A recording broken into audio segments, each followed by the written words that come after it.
Okay, great. Thank you, Joanna. And welcome for everybody being here today. Welcome to Budgeting and Planning for Emergencies. I hope you guys are looking forward to having some fun. I'm going to be sharing some ideas and tools to help you guys start living a healthy financial lifestyle. All right, first, I would like to thank the Alvin Manville Area Chamber of Commerce for inviting me to present to you today. This is a business builders workshop, so it's not really just a sit down and watch a little presentation. So make sure you have a pen, pencil, crayon, if you got some kids hanging around, paper, and take notes. But more importantly, you guys are going to leave here with something. I want you to walk away with something to do tonight. And if you're married, do it with your spouse. Okay. A little bit about me. Hello, everyone. I am Monica Flores, financial coach and owner of Money Management by Monica. I have over 20 years in the financial services industry experience. I first worked at an investment management firm in Houston. I worked as a financial advisor in a bank also in Houston. More recently, the last 15 years, I worked with a certified financial planner in the Clear Lake area. But now I have my business and I am a financial coach. I coach couples who are dealing with overwhelm and stress with their daily money management so they can have clarity and confidence so they can live a designed life. I've been married 17 years and I have a 7-year-old son. He is my world. And we have 3 dogs. We are in coronavirus time. Everything is now virtually. I am doing this for home. So again, a 7-year-old son and 3 dogs. Anything can happen here today. What I'm not here to do today is sell you guys insurance or investments or any type of financial products. I am a part of a network of other financial coaches that we all come together. We support each other in areas of content and presentations. So this presentation here is part of an excellent collaboration that I have with them. If you would like to know more a little bit about me, I'm always available for coffee. So reach out to me anytime. Now, I'm sure you're probably thinking this is just some other budgeting, boring workshop course, some type of a Dave Ramsey or Susie Orman kind of thing. No. We're going to have some fun today. So I want you guys to really dig in and participate. Some topics we're going to talk about. Emergency fund. What is it? What is it not? Okay. We're going to talk about budget. I know it sounds a little bit restrictive, but it's not. I like to call it a spending plan. Why? Because when you get money, you like to spend, don't you? I know I do. Well, let's make a plan for that spending, all right? It's a part of you telling your money where to go. And then I'm going to give you some tools to actually apply. All right, by implementing financial tools into your life, you can have a better quality of health and relationships. If some of you follow me or have spoken to me, you understand that I'm really adamant about how your financial health and your physical health are intertwined together. If you are feeling that stress and overwhelm, you can't imagine what it's doing to your blood pressure or even to your relationships. You might be lashing out because you're stressed about your finances, and you could be lashing out to your husband or wife or your significant other, even your children. Okay? You may have a budget, but if you don't have a way to implement it into your life or have some type of a system in place to make you intentional, then the budget becomes useless. Now, how many of you have received a tax refund, a bonus, extra money, gift? Come on, raise your hands. Yeah. Do you know where it went? Did you put a name to it? Do you know where it went? Maybe? Well, I found myself in that position when I would receive quarterly bonuses. I was like, yeah, let's go spend this. As soon as it came through, nothing to show for it. Next thing you know, it just disappears when you have that extra money that you're working hard for, okay? We're going to talk about how you should put a name to every dollar. Fun facts. We all like reality, right? Let's get a dose of reality here. How much do you think is a median household income? Anybody? Probably. Oh, wow. Yes, median household income is $63,688. This is according to the Center Research in 2019. This was the U.S. median household income, $63,688. So let's think about that for a moment. Let's think about maybe 45 years of working your life, okay? From 20 years old to 65 years old. You know how much money that is going through your hands? $2.8 million just flowing through your hands over that 45 years. You shouldn't have a reason to not win with money. If you don't have a plan, it just disappears, just like my quarterly bonuses did. Don't know what I did with them. So let's find out, what does winning look like to you? What does winning look like to you? So I want you guys maybe to take a quick look at some words here to help you get a little bit of motivation. What would be your motivation to win with money? Is it early retirement, saving for a house, giving more, maybe a vacation? Remember that pen and paper you got? Remember you're going to walk away with something? Here's your 1 minute to write things down. That's going to motivate you.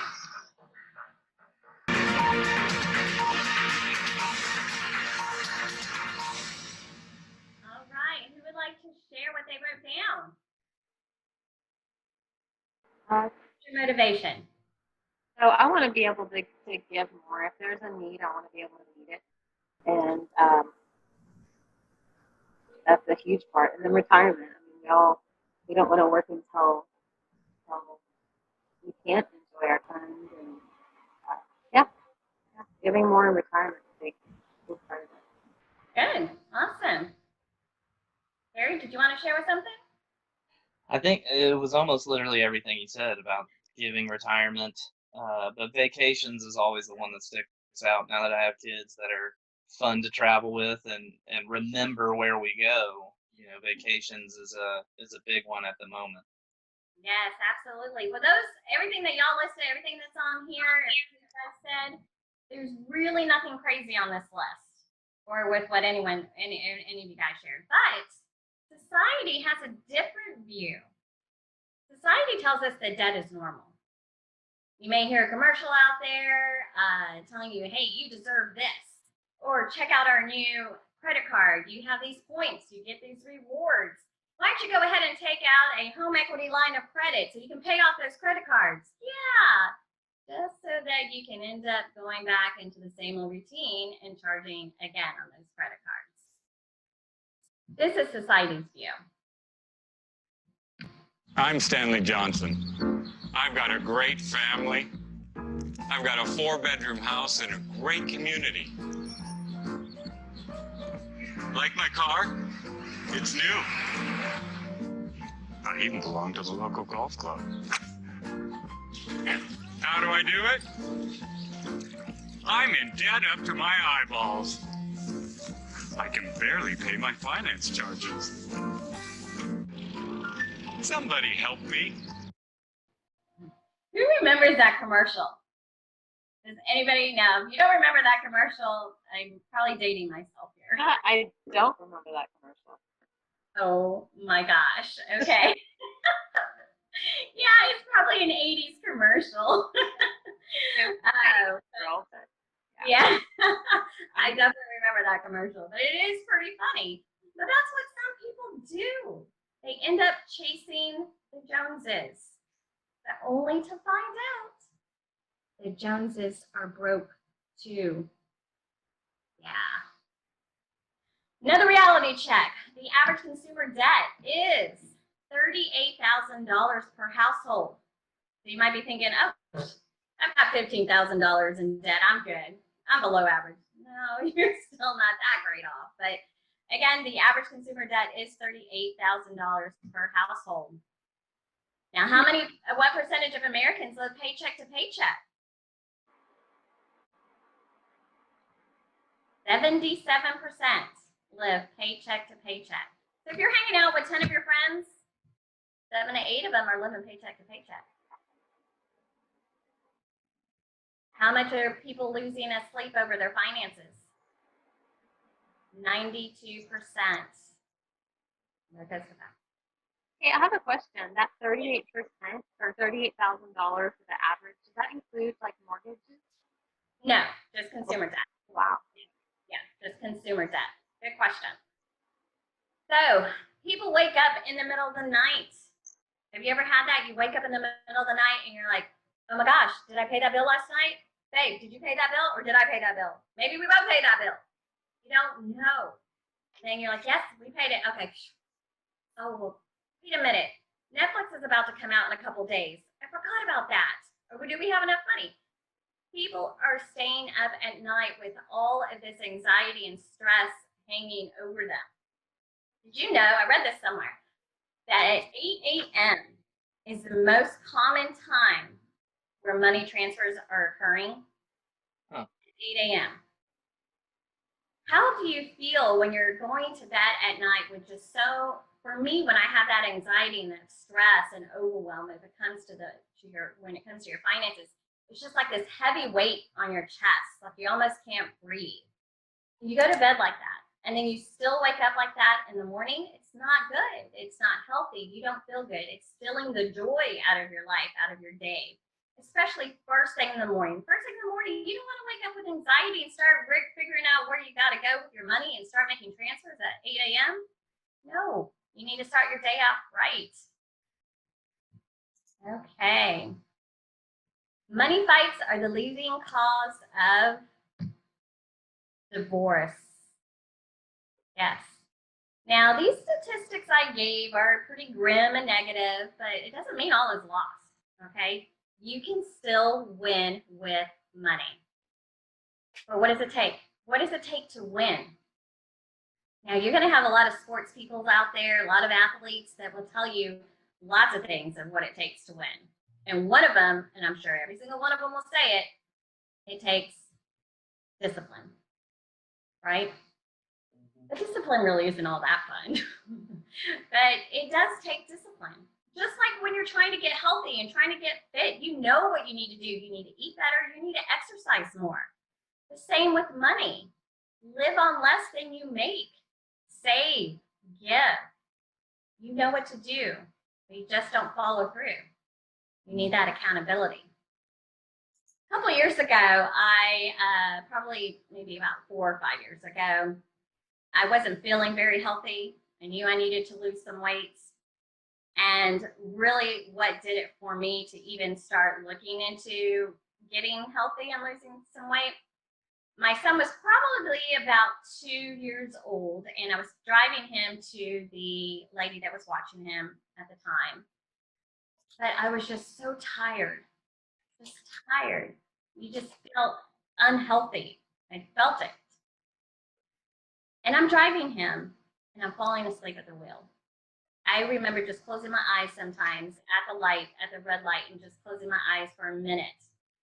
And then the next thing I know, I'm driving, and all of a sudden I closed my eyes, didn't even know or remember closing my eyes, and I veered off to the side. Luckily, everything was fine, nothing happened, but it scared me. And I said, okay, something has to change. I need to start getting healthy. I need to start feeling better, because waking up tired is definitely not going to be healthy for us. Needed accountability. So what do? I mean, I don't know where to start. I don't know exactly how to get healthy. So I look towards a fitness coach to help you get healthy. That's what they do. They work with you. They listen to you. They design a plan for you and hold you accountable. So that was my little story about accountability there too. You know you need a budget, but you just don't know how or where to start. A lot of people are around like that. But sometimes many have created a budget and they're like, yeah, I've done that. And it's worked up until, yeah, hi babe. Mm-hmm. Oh, there's a noise on the car? Really? Well, I don't know where we're going to get the money from. Guess you're just going to have to swing by the house and pick up the credit card. I don't know where else we're going to get the money. Okay. Have you guys had that conversation? Just something out of the blue happened? You didn't have the money for it? All right, let's go ahead. Put it on the credit card. Emergency fund. A category, it's really what an emergency fund is, just another line item in your budget. And it sets aside money for all the unexpected circumstances that happen. So when a car breaks down, the average cost, I believe, is maybe about $600, somewhere in between there. So if you have an emergency fund in place and you get that phone call from your spouse, you're going to feel so good that you have an emergency fund in place to cover it. Because it's not going to be dipping into your everyday lifestyle budget that you're planning all the time, every day. It's not going to touch that. You're going to have that relief. It might just be a little bit of an inconvenience because now this has happened, but you're not going to feel that stress that you had to put it on a credit card. Or for some people, it could be the difference between buying groceries that week or fixing their car. No one wants to be in that position. Again, it's just a category in your budget. All right, guys, pen and paper time. I want you guys to take a minute to write down 3 things that can bust your budget. Just like that example with the car maintenance. What are 3 things that can bust your budget?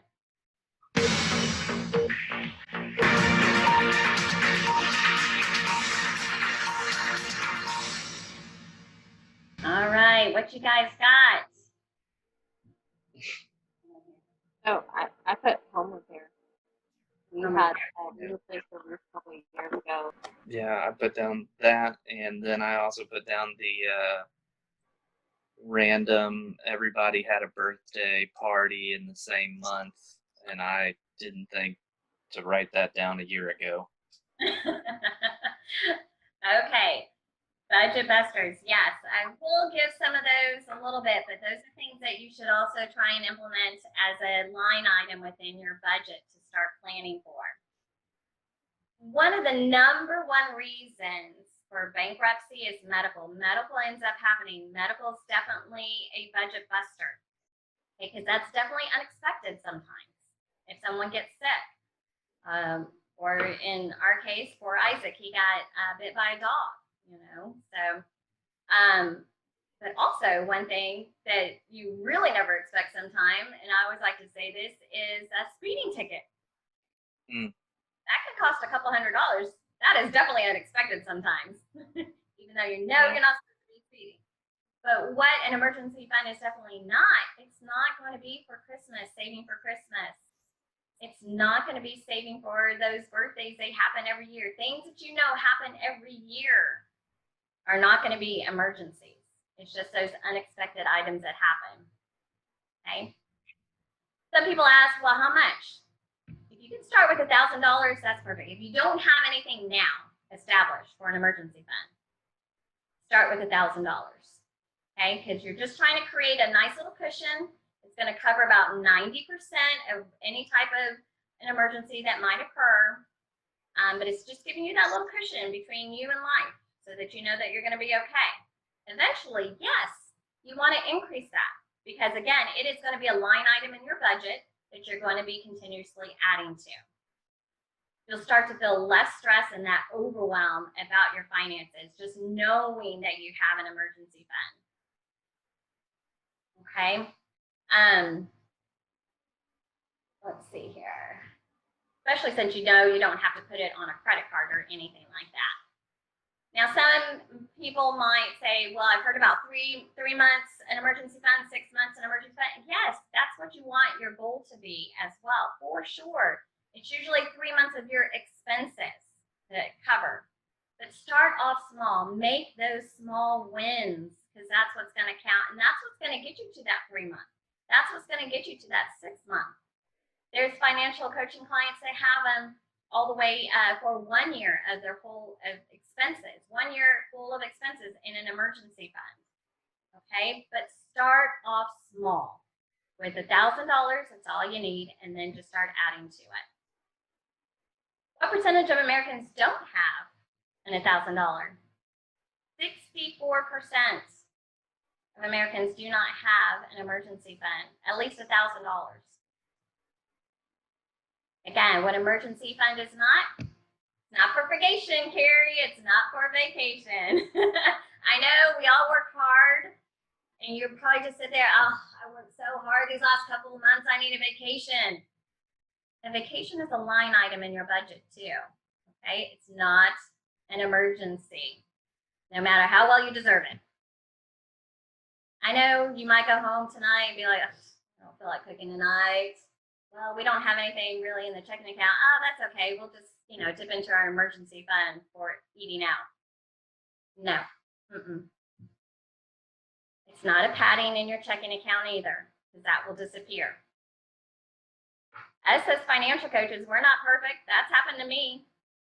I had that emergency fund there. I'm like, okay, well, let's kind of move over a little bit over here into the checking now, because next thing you know, your emergency fund is dwindling.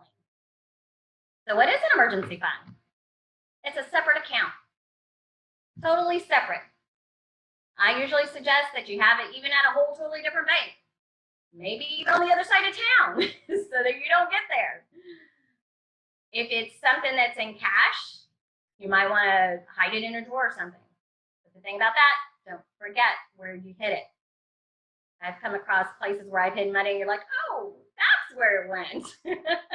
But ideally, you want it in a separate savings account or money market, okay?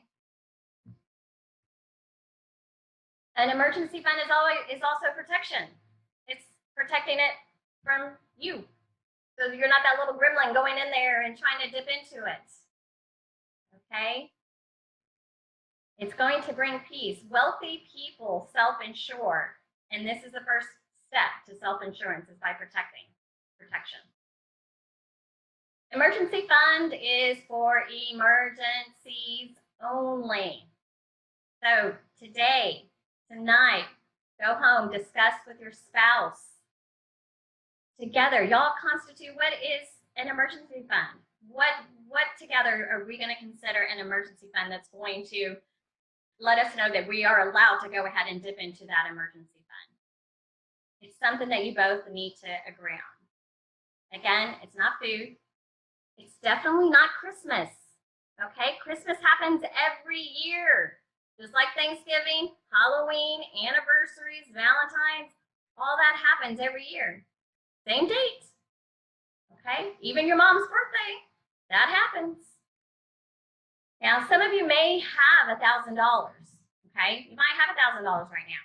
You're like, oh yeah, sure, I got $1,000. It's over there in that savings account. Oh, it's over here. Well, does it have a name? If it doesn't, you take that $1,000, you put it into a separate account, and you name it emergency fund. Give it a name.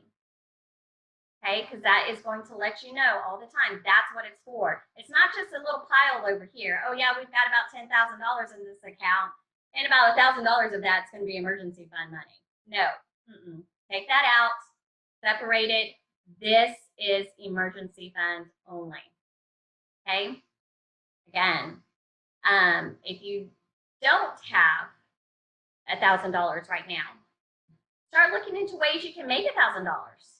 Sell something on eBay. Maybe do a side hustle or just get a side job. Return something. Sometimes you can get that. But the thing is, the faster that you have this $1,000 emergency fund established, the faster you are going to feel at peace. And that feeling is going to be amazing because you know that you have that cushion there. Okay. Another tool, your spending plan, your spending plan, also known as the budget. Having a spending plan is nothing more than telling your money where to go instead of you wondering where it went. You know what your paycheck is going to be, so give every single dollar a name. Be intentional. It's not about restricting anything. Budgets are not about restricting. It's about giving every dollar a name and being intentional. And the thing is, you can shift around. It's not written in stone. It's not that you have to do it this way. Your budget is very, very flexible. But what ends up happening, what most people do, is they do what they call a reverse budget. And then they crash and burn. We end up looking at our checking account and saying, oh yeah, we got $1,000 in that account. We can go ahead and eat out tonight. Sure, let's go. And then next thing you know, you're out there having fun. You're about to, pay the bill for the restaurant. And then you think, oh, wait, we were just talking and you said something about going over to Academy yesterday and buying some fishing stuff. Okay, I did not know. And has not cleared the checking account yet. So now you didn't know that. Oh, crap, that's right. Netflix is coming out in 2 days. You end up forgetting these things. If you're relying on your bank account and looking at it online every single day, some people forget about the things that happen automatically. And especially when you're married and you're commingling your monies that way, you don't know what the other person is doing until you talk again that evening. So budgeting is not about looking at your bank account to see how much you have. It's about giving your money a name before it hits your bank account. Okay? Budgeting is proactive, not reactive. Remember all that $2.8 million that's just flowing through your fingers? You gotta be proactive about it.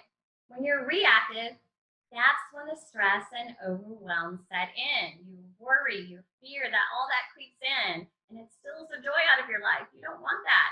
But when you're proactive about it and you have $2,500 coming in from income and you start allocating it and you know where it's going and you give it a name, you feel more at peace. When you do a budget properly, it feels like you got a raise. Because all of a sudden you're like, whoa, I had that amount of money? Yeah, you'll find money that you didn't even know you had. So again, it's about being proactive, not reactive. I encourage my clients to use a zero-based budget. I don't know if anybody here has heard about a zero-based budget. Just go like that if you have. Nope. Basically, it is the difference between your monthly income and your monthly expenses equal 0. That's giving every single dollar a name. Now, if we were meeting in person, I'd actually have a couple of pages for you to fill out and including a short zero-based budget to do. And when people fill this out, I usually give them about 5 minutes to fill it out, and they start writing everything down. Again, some people end up finding money, some people don't. So let's move on. Let me tell you what we found.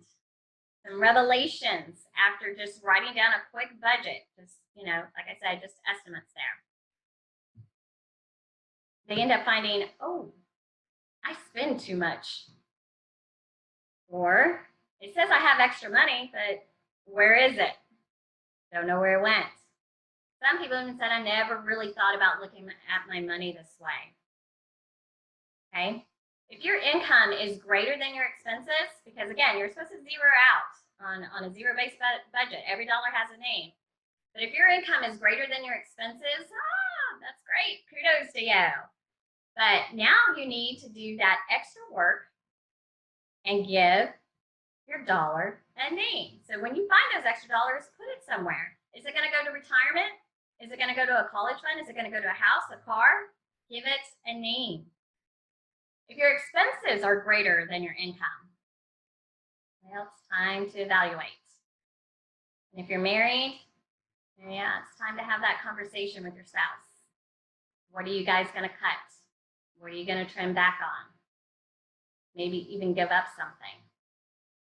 You're either having a spending problem or an income problem. And if it's an income problem, what can you do to pick up a second job or a side hustle or sell something? If it's a spending problem, what are you going to be able to cut back on? Now, if you got to 0, that's great. You gave every single dollar a name. That's great. Looks great on paper. But the reality then becomes the really hard work. You now must put that into action. Okay? So this exercise of creating a zero-based budget is just simply to show you, in order to improve your finances, you must be intentionality here.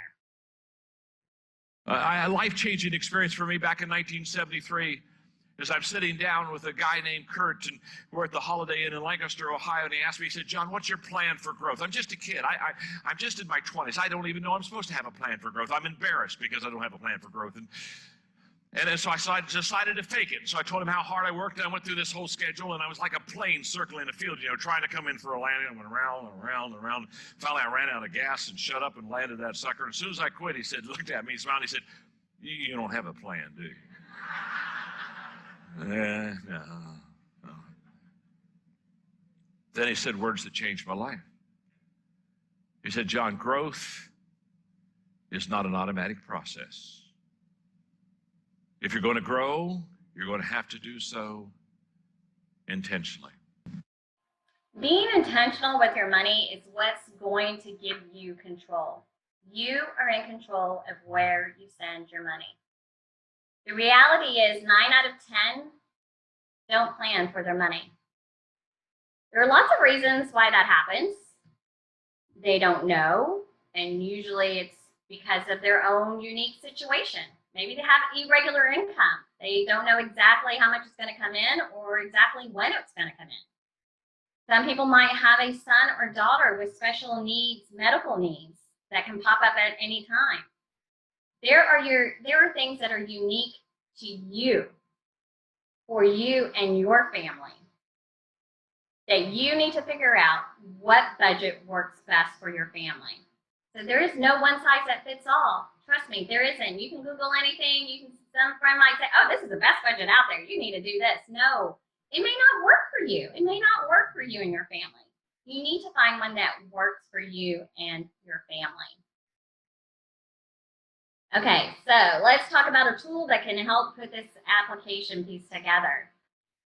Before having a proactive spending plan, there was a couple that would fight and kind of pull all around in different directions because the husband, kind of like me and my husband really, the husband would go golfing and spend $50, and the wife figured, hey, I got the green light. I can go spend $50 too.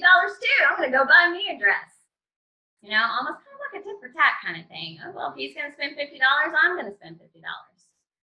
Well, it kind of started spiraling out of control, and enough to a point where one of the spouses just wouldn't say anything because they knew the other spouse would get upset about it.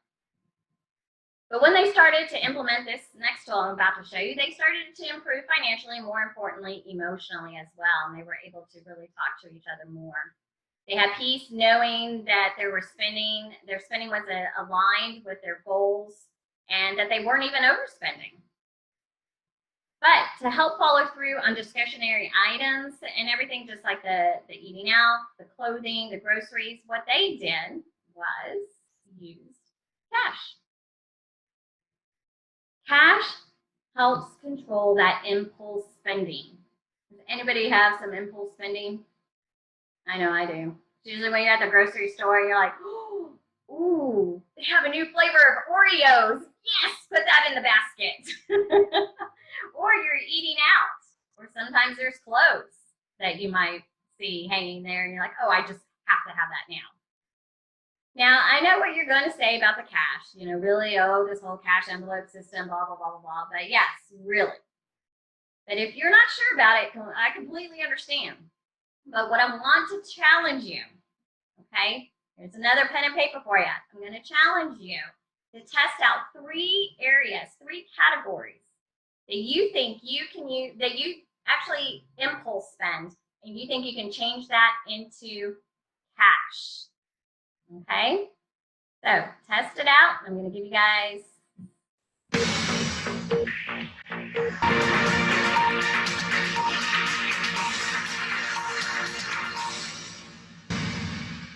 all right, who would like to share their impulse categories? So we had one last night. It was eating out. Actually, we ordered in. But we had people unexpected. I stayed late for work. It was an emergency, right? It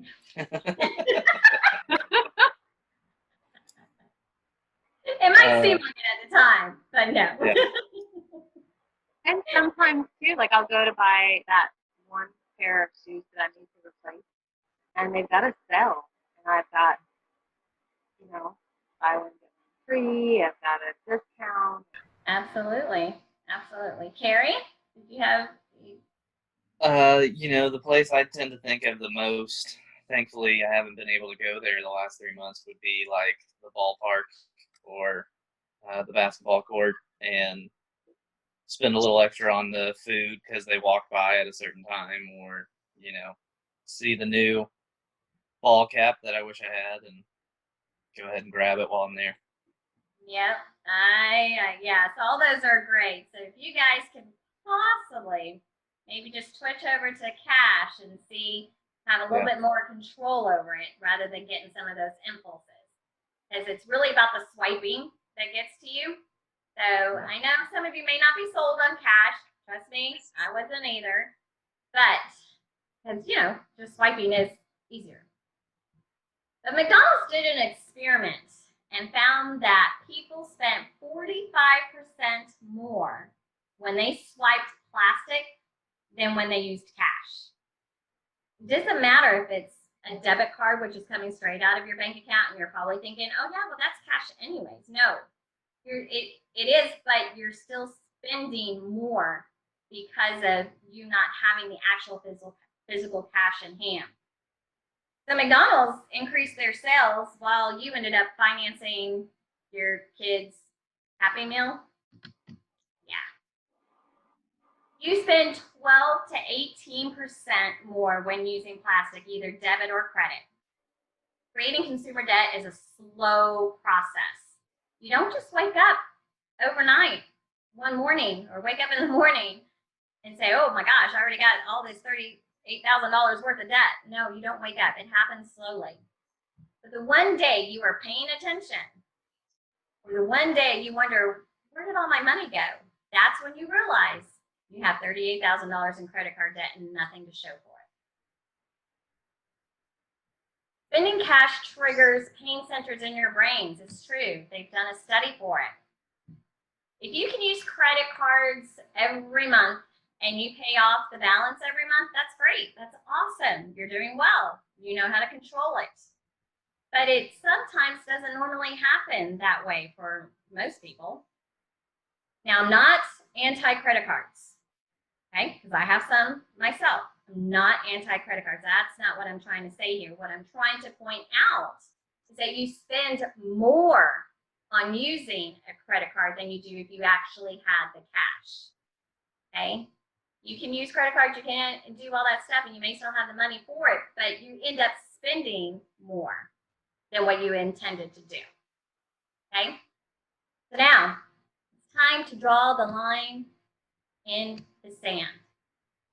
So let me ask you, are you ready to commit to yourself, to your future? Are you ready to commit to doing something differently? Because commitment is what separates the doers from the dreamers. The only measure of commitment is action. So make a commitment to win with money. John Maxwell, the gentleman who we just heard, I don't even know if I mentioned that in that last video, says that there are 4 types of people. The cop-out, which are people without any goals and don't commit. Now, I know both of you guys here, y'all are definitely not cop-outs. There's also the holdouts. The holdouts are those people who are a little bit unsure about this whole budgeting thing, this whole financial coach person over here. Let's just see what my friends do. Or let me see what they think about it. Your holdouts are afraid to commit, so they just wait and wait and wait. And then you have the dropouts. Now, these are the people who have really the best intentions. They're like, yeah, let's do this. We can go ahead and do this. But then all of a sudden, wait a minute. It's getting a little bit too hard here. Going is getting tough here, and yeah, I'm stopping this. Now, of those without a financial coach, 80% of them quit after the first month of doing a budget because they were just too frustrated. Or life happens, and they don't know how to react to it. You guys will work your butt off to make some money, but sometimes not put in a little effort to control it. Then you got the all-outers.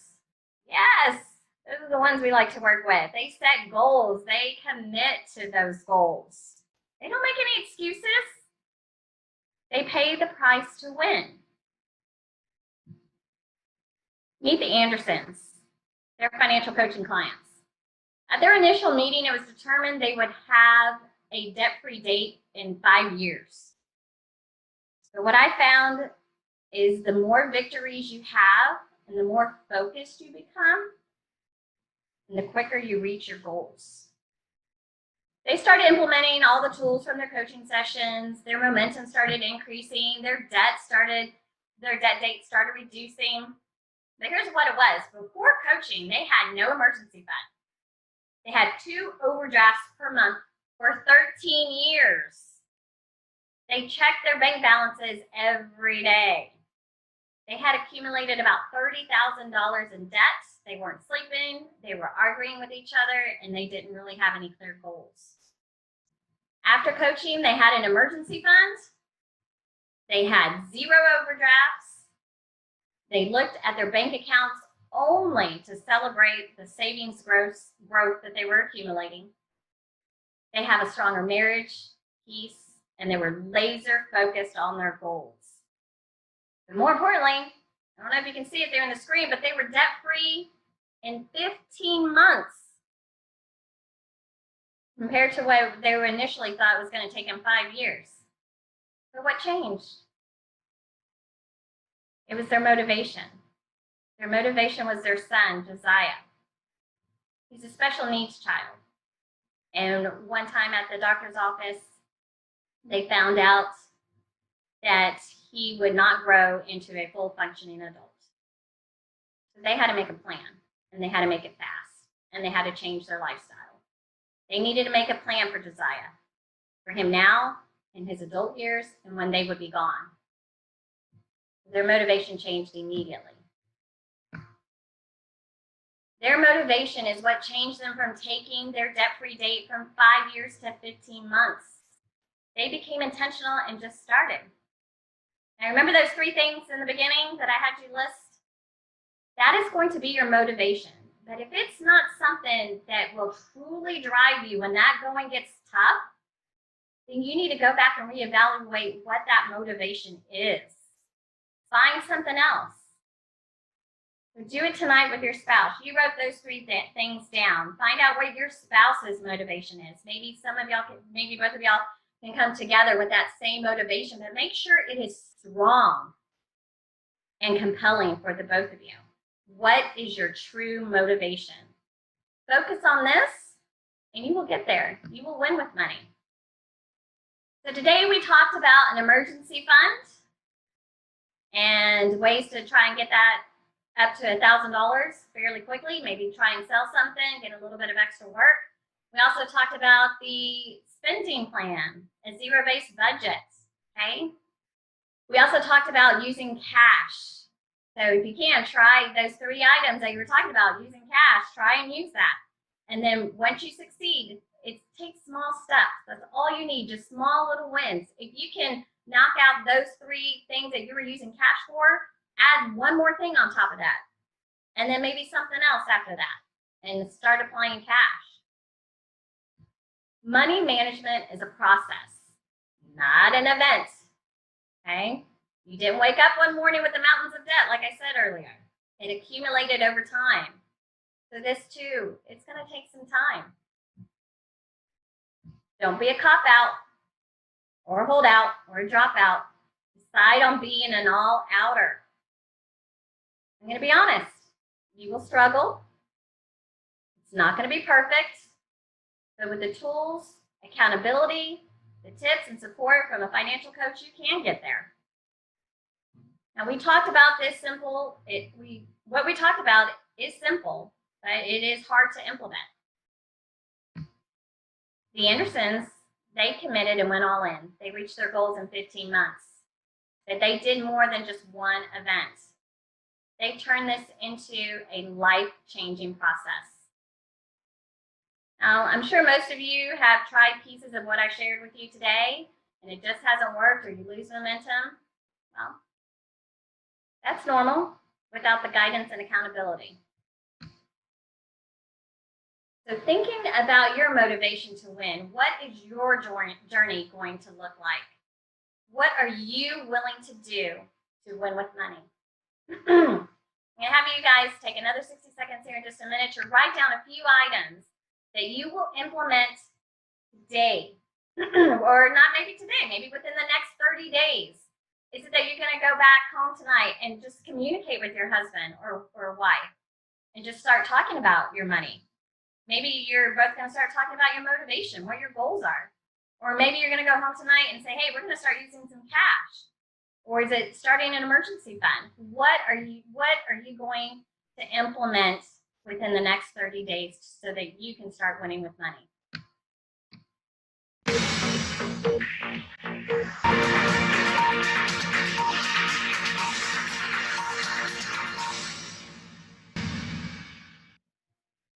All right.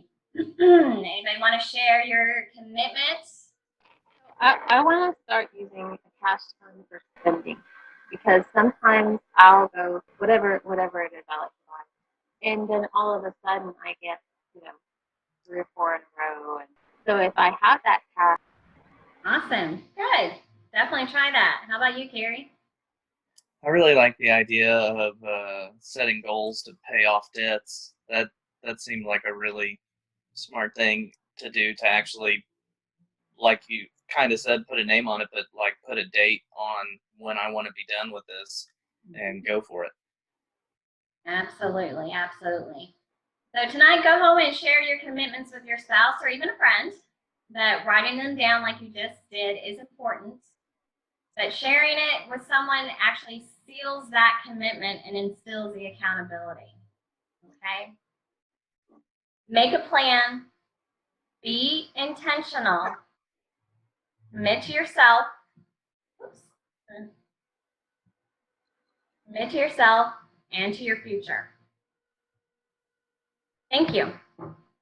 And if you'd like to contact me, there's my information there. But thank you to the Alva Manville Area Chamber of Commerce.